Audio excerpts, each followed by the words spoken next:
কলা পাতাও নয়, কচু পাতাও নয়, আজ রান্না করব লাউ পাতা দিয়ে কাচকি মাছের বড়া। হ্যালো এভরিওয়ান, সবাই কেমন আছেন? আশা করি সবাই খুব ভালো আছেন আর আমিও খুব ভালো আছি। মাছগুলোকে বাজার থেকে এনে বেছে ভালোভাবে ধুয়ে নিয়েছিলাম। আর এদিকে লাউ পাতাগুলোকেও আলাদা করে বেছে ধুয়ে ঝুড়িতে জল ঝরিয়ে রাখতে দিয়েছিলাম। আর এখানে একে একে পেঁয়াজ কুচি, লঙ্কা কুচি, রসুন কুচি, একটুখানি হলুদ গুঁড়ো আর লঙ্কা গুঁড়ো দিয়ে মাছটাকে ভালো করে ম্যারিনেট করে পাতার মধ্যে পুর ভরে ভালো করে মুড়িয়ে সুতো দিয়ে ভালো করে বেঁধে দিতে হবে। বেঁধে এবার এদিকে তেলটা কড়াইতে গরম হয়ে গেলে বড়াগুলোকে অল্প অল্প করে দিয়ে এপিট ওপিট করে কম আঁচে ভাজতে হবে।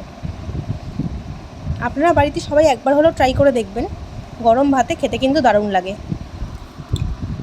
আমার ভাজা হয়ে গেছে, আমিও ভাত নিয়ে বসে পড়লাম খেতে। খেতে কিন্তু খুব দারুণ হয়েছিল, ভেতরে মাছটাও খুব ভালো সেদ্ধ হয়েছিল।